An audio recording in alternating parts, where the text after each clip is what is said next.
I hope people are encouraged by this. You can get better with this. It takes time. Timeline wise, 2 to 3 years is what I would say for most people with a major toxin load. I've seen it done in a year or so, but if you ask some of the medical docs that are treating mold, they'll say 3 to 5 year timeline. And I just want to make that clear because some people get frustrated. They'll say, hey, I'm, 6 weeks into a protocol and, here's my results. And it's like, man, 6 weeks is just a drop in the bucket. So if you've been exposed to mold as a kid, or your mother had placental transfer, or you were breastfed and that was transferred, or you grew up in a moldy house or had childhood exposure, you had exposure in your college dorm, then you had exposure in your office and your home. I mean, if you're talking 50, 60, 70-year-old person reversing mold issues in 2 to 3 years, that's very fast. So I just want people to have realistic expectations with this. Yep.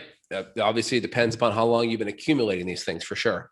And if you're So let's, colonized, because yeah, if you're yeah, colonized too, you got to knock that out too. Because let's say you got exposed 20 years ago, but now you're colonized, so you're just generating internal mycotoxins.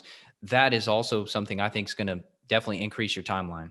and your best way to look at that is going to be like an organic acid test where you're looking at some of those aspergillus, those type of mold, those mold critters. Is that correct? Yeah, there's like 4 or 5 markers on page one. I know you like to use Yeah. Genova, right?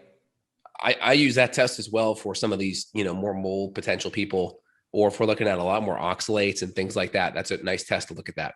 Yeah, so that one's good. And then the I'll do Great both. Plains is good too. I mean, the page one on it's awesome because they also have a marker for, I think it's tricarbolic. I'd have to look back, but they do have a marker now for fusarium, which is cool because Yeah. sometimes you'll see some people colonized for fusarium, which is another mold, but not aspergillus. A lot of times it's both, though. If they're colonized, that means they were so weak or had so much exposure. Usually you'll see the aspergillus and the fusarium. You can't see all molds growing. Maybe the technology gets better in the next few years, but for now, you can at least test the most common mold we see, which is aspergillus. Yep. 100%. So let's kind of go into all the different binders, right? We talked about cholestyramine. That's a medication. That's going to help more of the ochratoxin, right? The aspergillum penicillium molds. Charcoal is a common one. I like it. Charcoal is very prone to constipation. It's also, let's say, if you tend to be more sensitive in the colon area, whether it's hemorrhoids or fissures, it can be a little bit rough on people's colons on the way out. So I find if you tend to be more prone for hemorrhoids, that can be a problem. So keep an eye on charcoal. It's a good one. It's the cheap one. It's nice, nice coconut shells, right? That's where they're getting a lot of the good charcoal from.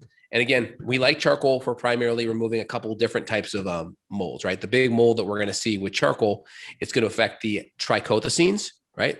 It's going to have some effect on ochratoxin as well. Those are going to be some of the big ones out of the gate with charcoal. Let's see, is there anything else that charcoal tends to be very helpful with? Yeah.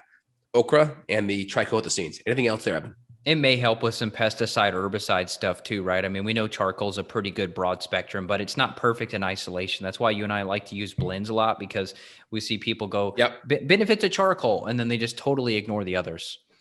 Exactly. So it's nice to have some broad spectrum there.